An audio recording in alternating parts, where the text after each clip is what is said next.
ZYH 754, 870 kHz, AM.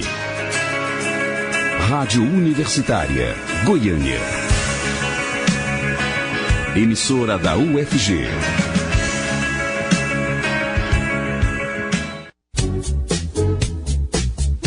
Começa agora o Jornal das 6.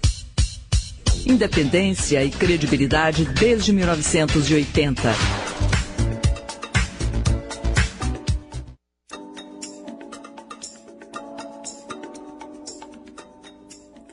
Olá, boa noite. Está começando na Rádio Universitária aqui da UFG o Jornal das 6.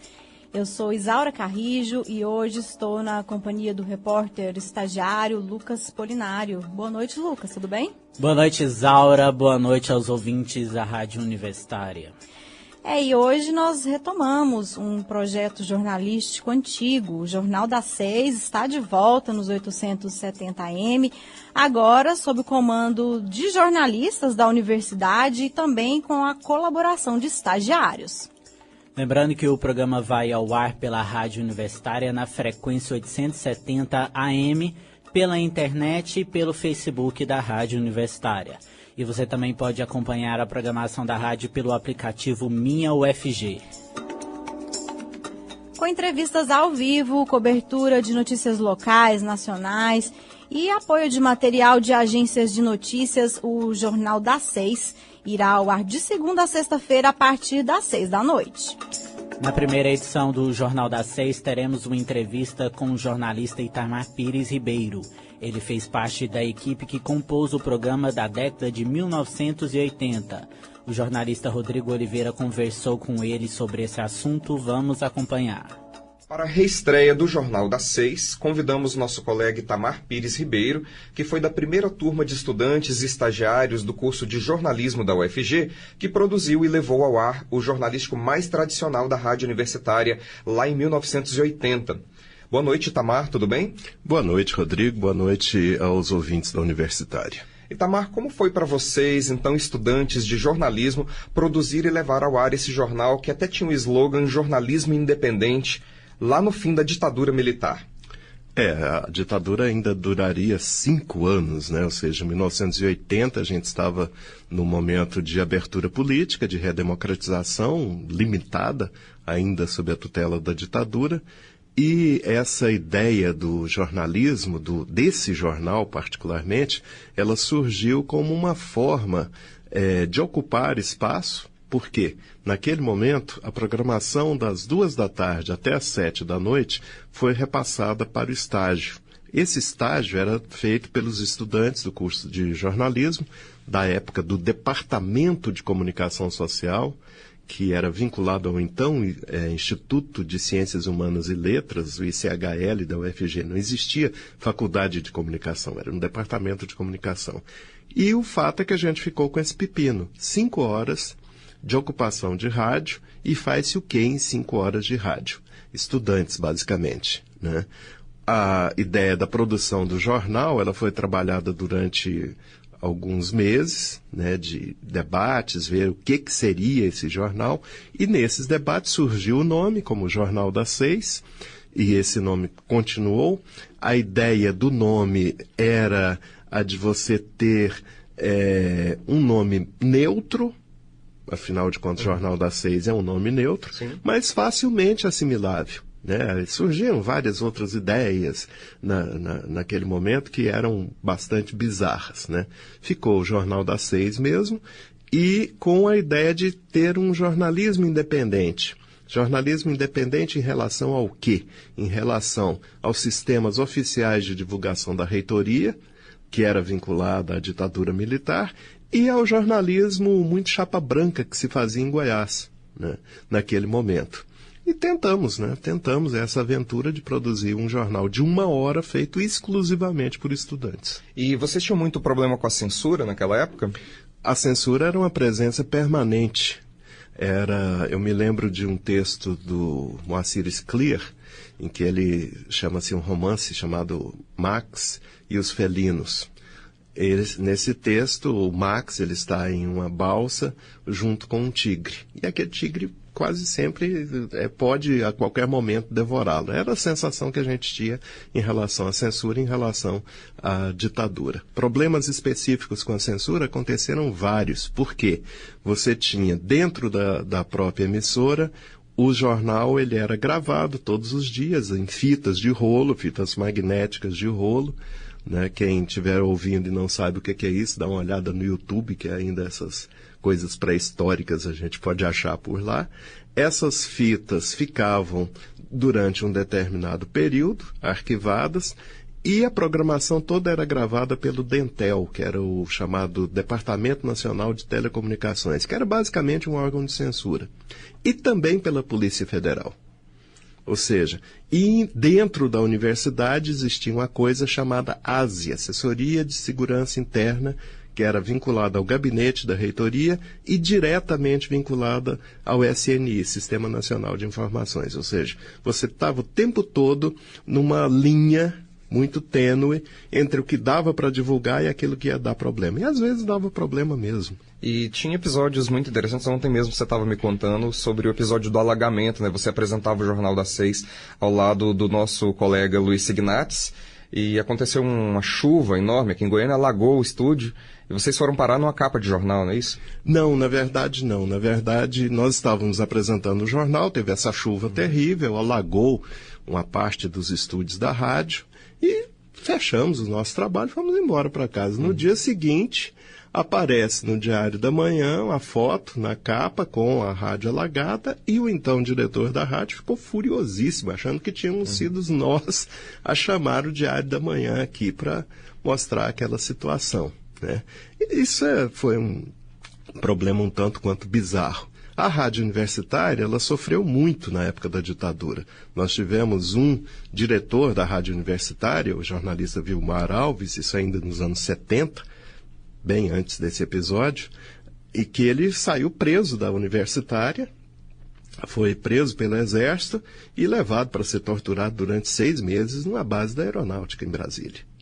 Faz parte da crônica. Em determinado momento, a junta diretiva da rádio universitária era formada pelo vice-diretor do SNI em Goiás, por um representante da Assessoria de Segurança Interna da UFG, que também era vinculado ao SNI, e pelo diretor da Polícia Federal em Goiás. Ou seja, vocês eram vigiadíssimos, né? Exatamente. E aí você pensa, a tristeza você pensar que tinha gente recebendo salários públicos pagos pelo povo brasileiro para ficar vigiando isso, né? A inutilidade total. Agora, no começo dos anos 80, o jornalismo tinha características um pouco distintas, né, do que a gente faz hoje em dia, né, Itamar? Bastante, né? Para começo de conversa, você não tinha uma coisa chamada internet. Sim. Ou seja, você não possuía essa possibilidade de acesso às notícias praticamente de forma instantânea. Isso levava a que, para que a gente não fizesse um jornal completamente baseado no jornalismo impresso, porque a gente à época chamava de Gillette Press, né? Você tivesse a seguinte estratégia: colocava-se uma pessoa, um membro da equipe, ficava por conta em uma sala específica da rádio universitária com 2, 3 aparelhos de rádio, fazendo o que se chamava de rádio escuta. Ou seja, você sintonizava em emissoras de São Paulo, do Rio, de Brasília ou daqui mesmo de Goiânia, para ficar antenado naquilo que estava sendo divulgado naquele momento. Né? E fazia-se esse tipo de cobertura, né? Aquilo era produzido sob forma de texto. Outra dificuldade não dava, as gravações pelo telefone eram extremamente precárias e difíceis. Ou seja, o que entrava de áudio era feito através de entrevistas produzidas em gravadores. Aqueles gravadores eram uns National, aliás, Gradiente. Ele pesava cerca de uns 2 quilos. Era um tijolo, era um trambolho. Você saía com aquilo para fazer reportagem. Havia dificuldade para levar os convidados ao vivo por telefone, então. Por telefone era praticamente impossível. Aí, quando você tinha alguma entrevista, ela tinha que ser feita ao vivo no estúdio. Não era fácil conciliar as agendas das pessoas para isso. Portanto, isso era raríssimo. O que normalmente tínhamos eram entrevistas gravadas. Através, os repórteres saíam para a rua com pautas específicas, voltavam até às 5 e pouquinho, editava aquele material e entrava no ar, como qualquer jornal daquela época. Hoje o que substitui a rádio escuta daquela época são as agências de notícias, né? A gente trabalha com agências, as agências têm jornalistas por todo o país e muitas vezes no exterior também. E é claro que é muito mais honesto a gente levar ao ar um jornalista que está em Brasília, dentro do Congresso Nacional, dando notícias da Câmara, do Senado, do que a gente tentar fazer uma rádio escuta ou copiar, né, de jornais. Uma das coisas que nós fizemos e que foi bastante interessante, nós fizemos, por exemplo, a cobertura das eleições de 1982. A Universitária se destacou nisso. Como? Através de cadeias de rádio. Nós fazíamos, por exemplo, criamos uma cadeia na época, e isso durou várias eleições, passou a ser uma prática do jornalismo da Universitária. Você entrava em cadeia de rádio com outras emissoras. E aí você tinha, por exemplo, as notícias das eleições de São Paulo, através de um boletim que era produzido pela Bandeirantes, ou pela Cultura de São Paulo. Notícias do Rio Grande do Sul. E a gente mandava coisa para lá também. Claro. Nas eleições de 82, por exemplo, isso foi feito e foi um fato marcante naquela cobertura de rádio. Foi a primeira emissora de Goiás a fazer uma situação dessa naquele momento. Agora, muita coisa mudou de lá para cá, né? Como a gente até já deu uma pincelada aqui, mas a essência da notícia é a mesma, né, Itamar? Exatamente. Hoje, a profissão de jornalista, naquele momento, no início dos anos 80, ela era muito respeitada e ela era muito necessária para um momento de redemocratização do país. Hoje, essa profissão mudou bastante. Funções que a gente achava que não acabariam nunca no jornalismo simplesmente desapareceram, né? A essência, a prática do jornalismo mudou. Mas uma coisa que se mantém atual, tanto em 1980 quanto em 2018, é aquilo que diferencia o bom jornalista do péssimo jornalista, é a questão da ética. Se você não tem ética, se você não constrói credibilidade, não adianta. Claro. As coisas naufragam. E aí, a luta nossa, naquele momento, por um jornalismo independente, ela se mantém hoje. Por um jornalismo que consiga ter um viés de independência em relação a manipulações muito óbvias que a gente via na época e vê hoje. Mudaram muito os termos, né? Os colunistas da época viraram os blogueiros de hoje, o copydesk hoje é chamado de editor, mas a notícia continua a mesma, isso é que importa, né, Itamar? Exatamente. Nós conversamos então com o jornalista Itamar Pires Ribeiro, da primeira turma que produziu e levou ao ar o Jornal das 6 em 1980. Itamar, muito obrigado por falar conosco e boa noite para você. Boa noite, Rodrigo. Boa noite aos ouvintes da Universitária.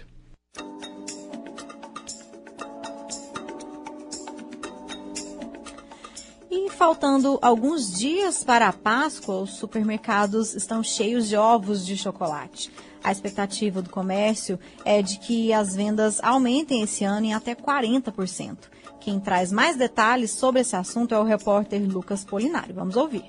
Tem de todos os jeitos para atrair o cliente, tamanhos e preços variados. Para as crianças, as marcas apostam não só apenas no chocolate, mas também em brinquedos e copos de personagens infantis para atrair o público. Mas não é só com ovos de Páscoa que os supermercados esperam aumentarem suas vendas, mas também com caixas de bombons e barras de chocolate. A expectativa do comércio nessa Páscoa é que as vendas aumentem até 40% este ano, um número bom e que mostra o começo da recuperação do setor, como conta o gerente de rede do Bretas, Jorge Luiz. A expectativa nossa é crescer 16% em ovo de Páscoa e 40% em chocolate em barra e caixa de bombom. A ideia é vender 270 toneladas de ovos de chocolate, né? De ovo de Páscoa. A Páscoa é uma data festiva que comemora a ressurreição de Jesus Cristo e será celebrada domingo, dia 1º de abril. Para a Rádio Universitária em Goiânia, Lucas Polinário. Jornal das 6, nas ondas da Rádio Universitária desde 1980. Sintonize.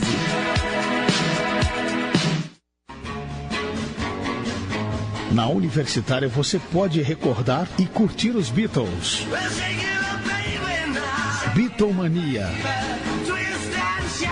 As histórias e as músicas que marcaram a trajetória da banda no cenário mundial.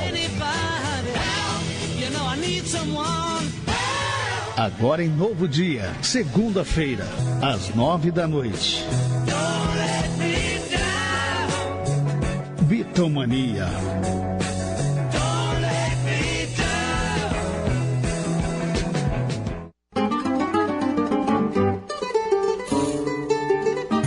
Na Universitária tem Sintonia do Samba. Todos os sábados ao meio-dia aqui na Universitária, a rádio da UFG.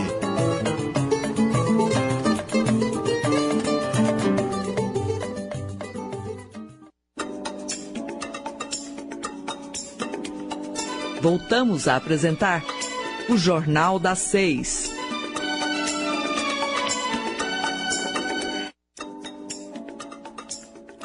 Vários centros municipais de educação infantil de Goiânia, os chamados CMEIs, estão funcionando em horário reduzido pela falta de funcionários. Um dos CMEIs que passa pela situação é o 8 de março, localizado na Praça Cívica. O CMEI 8 de março é um dos que não está conseguindo atender as crianças em tempo integral. A direção até emitiu um comunicado pedindo para que pais e responsáveis buscassem os alunos, as crianças, até as 14h a partir de hoje, dessa segunda-feira. O déficit de funcionários atrapalha tanto a rotina de servidores quanto a rotina dos pais de crianças matriculadas em CMEIs. Devido à falta de servidores, muitos deles estão até ocupando mais de uma função. E é bom lembrar que há candidatos aprovados em concurso que foi realizado recentemente pela Prefeitura de Goiânia. O Sintego criou até uma comissão que reivindica desde o começo do ano uma audiência junto ao Paço Municipal. Caso o município não atenda a solicitação, o Sintego prevê uma greve para o dia 27 deste mês. E a Secretaria Municipal de Planejamento Urbano e Habitação da Prefeitura de Goiânia confirmou hoje que vai encaminhar na próxima semana a minuta do projeto do plano diretor à Câmara Municipal.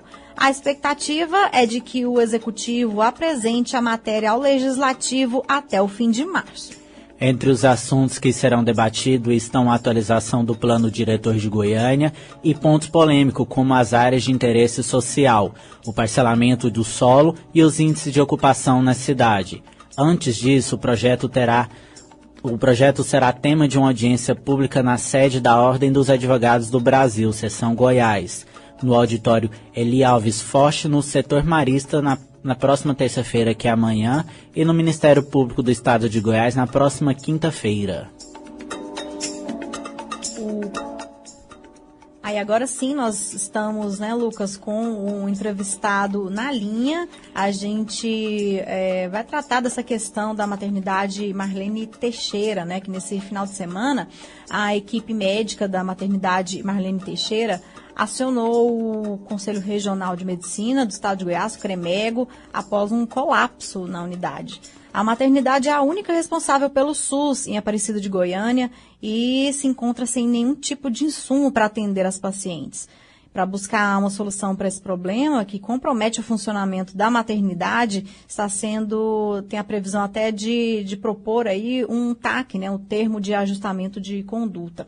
O vice-presidente do CREMEGO, o Aldair Novato Silva, está na linha do Jornal das 6 para falar com a gente a respeito desse assunto. Boa noite, tudo bem, Aldair? Boa noite, é sempre um prazer falar com vocês e com seus ouvintes. Prazer é nosso. Então, explica para o nosso ouvinte como é que foi que o CREMEGO recebeu essa denúncia da situação da maternidade. Eu sou o vice-presidente do Conselho Regional de Medicina e, por acaso, nesse final de semana, eu estava na ouvidoria. O Conselho Regional de Medicina tem uma ouvidoria que funciona 24 horas por dia e, portanto, eu fui acionado pela equipe de plantão, dando conta das necessidades imprescindíveis para serem corrigidas no funcionamento da maternidade Marlene Teixeira. Não havia campos cirúrgicos, não havia roupa de paramentação cirúrgica para os médicos trabalharem. A unidade estava superlotada de casos potencialmente graves, que não são de perfil da maternidade, mas que estavam ali, o paciente não tem culpa disso. A regulação não funcionou para encaminhar esses casos e houve uma sobrecarga muito grande. O fato mais marcante de toda essa polêmica foi a realização de uma cesariana feita pela equipe médica, com as médicas utilizando apenas luvas cirúrgicas e sem nenhuma paramentação cirúrgica, certo? Então, diante desse fato, nós achamos por bem convocar todas as pessoas que estão relacionadas a essa assistência de saúde lá do município de Aparecida, que são o secretário de saúde, doutor Edgar Tolini, o promotor da área de saúde, o doutor Érico de Pina. Convidamos também o promotor da área de saúde de Goiânia, que é uma cidade que está pactuada com Aparecida, e o sistema de regulação municipal e estadual. E fizemos uma reunião aqui no Conselho, achei que a reunião foi muito proveitosa, porque nós tiramos o compromisso dessas autoridades em suprir a maternidade das necessidades mínimas para que ela viesse a funcionar de uma maneira adequada, dando uma boa assistência para a população de Aparecida, que merece uma atenção especial, claro. Sim. Altair, e qual que é o objetivo que pretende esse TAC?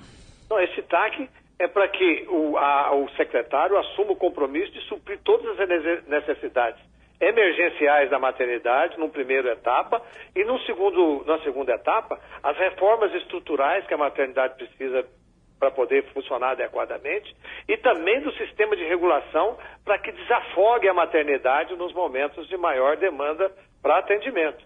Então, todos esses fatos foram elencados e nós vamos cobrar a partir de agora das autoridades competentes e da nossa própria estrutura também, que nós vamos continuar com as nossas fiscalizações para que a saúde do município de Aparecida de Goiânia seja melhorada. O TAC já determinou algum prazo para que essas medidas aí sejam tomadas? Sim, claro.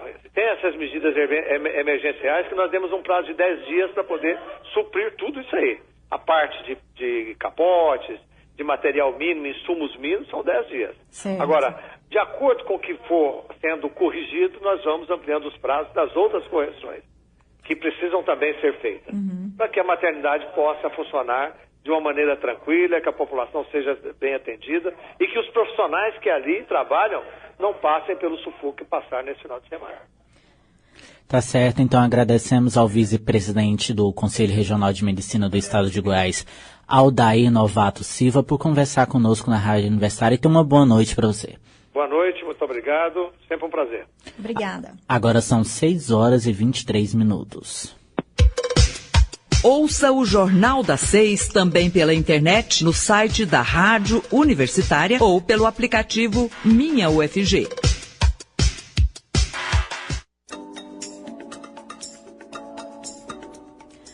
O bispo de Formosa, 4 padres, um monsenhor e funcionários administrativos foram presos na manhã de hoje durante a operação do Ministério Público do Estado de Goiás contra desvios de recursos da Igreja Católica em Posse e em 2 cidades no entorno do Distrito Federal, Formosa e Planaltina. O prejuízo estimado é de mais de 2 milhões de reais. Nós temos mais informações sobre esse assunto com a reportagem da Rádio Agência Nacional. Vamos ouvir. 13 pessoas ligadas a igrejas católicas de Formosa, Planaltina e Posse são acusadas de desviar recursos da administração da Diocese de Formosa. A Operação Caifás, do Ministério Público de Goiás, tem como alvo lideranças administrativas e religiosas. O bispo de Formosa, Dom José Ronaldo, é um dos alvos da operação e foi levado pela polícia até a delegacia. A arquidiocese informou que ainda não sabe se ele foi preso ou levado para prestar esclarecimentos. As investigações começaram a partir de denúncias anônimas feitas por fiéis frequentadores das igrejas. Segundo eles, os desvios de dízimos, doações, taxas de batismo e casamento ocorrem desde 2015. Ao todo, o Ministério Público de Goiás cumpre 13 mandados de prisão e 10 de busca e apreensão nas residências dos alvos, na Cúria da Diocese de Formosa, que é o escritório administrativo, nas paróquias de Planaltina e Posse e também em um mosteiro. Da Rádio Nacional em Brasília, Sayonara Moreno. E a Assembleia Legislativa realiza amanhã, dia 20, uma sessão ordinária para discutir e votar 104 matérias em pauta, de origem da Governadoria e de iniciativa parlamentar. Uma delas autoriza o Poder Executivo do Estado de Goiás a adotar uma cartilha de orientação às crianças para a prevenção contra a pedofilia, via internet, tomando a parte integrante da grande curricular na rede do ensino público estadual. Na verdade, essa proposta aí quer inserir esse assunto da pedofilia, né, na grade das escolas, né, durante o período ensino básico, ensino fundamental, nas escolas estaduais. Então, a defender essa proposta, de sua autoria, o deputado tucano Carlos Antônio diz que a melhor forma de prevenir ainda é a educação de base, minimizando assim os crimes cibernéticos que envolvem hoje em dia crianças e adolescentes em todo o estado. E olha só, um festival de música nada convencional. Música nos terminais. Ele acontece no meio do terminal em horários de pico em Goiânia. E a gente tem mais informações sobre isso. Vamos ouvir.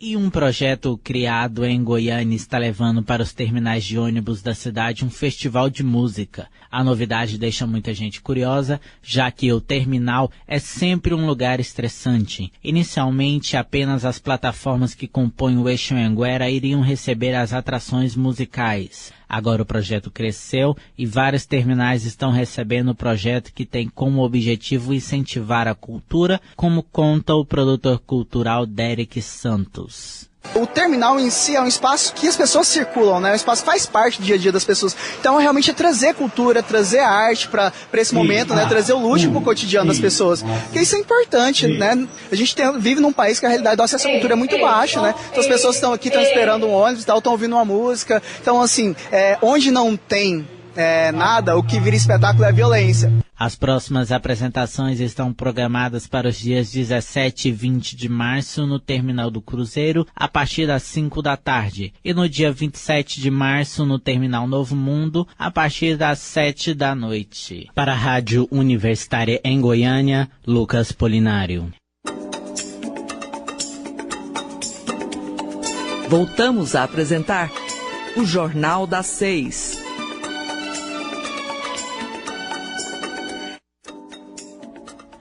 E o Ministério da Segurança Pública mudou a versão sobre o roubo de munição usado no assassinato da vereadora Marielle Franco.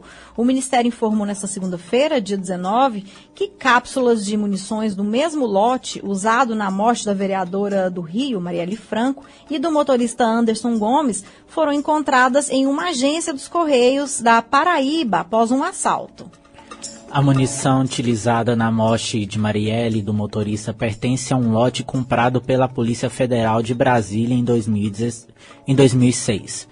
A versão é diferente da que foi dada por Raul Jugman, titular da pasta, na semana passada, quando afirmou que a munição usada no assassinato de Marielle foi roubada da sede dos Correios na Paraíba, informação contestada pelos Correios. O Ministério afirma que Jugman não associou diretamente o episódio da Paraíba com as cápsulas encontradas no local do crime que vitimou a vereadora e seu motorista. Segundo o texto, citou o episódio da Paraíba como um dos exemplos de munição roubada que acabou na mão de criminosos. Tem muita coisa para ser esclarecida nesse caso aí da morte da vereadora Marielle, né? E a gente continua acompanhando.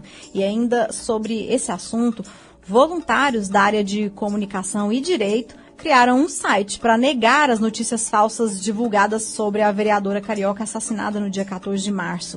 O site Marielle Franco, A Verdade, desmente notícias falsas que estão circulando pela internet e traz explicações do que realmente aconteceu, além de oferecer um texto explicativo sobre Marielle e suas ações desde janeiro de 2017. Criado com o apoio da família de Marielle Franco, o site tem como objetivo combater as difamações direcionadas à vereadora por meio da opção de denúncias. Agora são 6 horas e 29 minutos e com essa informação a gente encerra o Jornal das 6 desta segunda-feira, dia 19 de março de 2018. A produção é do Departamento de Jornalismo da Rádio Universitária e agradecemos os trabalhos técnicos de Sandro Alves. A todos uma boa noite, muito obrigado pela audiência e até amanhã. Até amanhã. O Jornal das 6 fica por aqui. Nós temos um encontro marcado de segunda a sexta, a partir das 6 horas da noite. Muito obrigada pela audiência.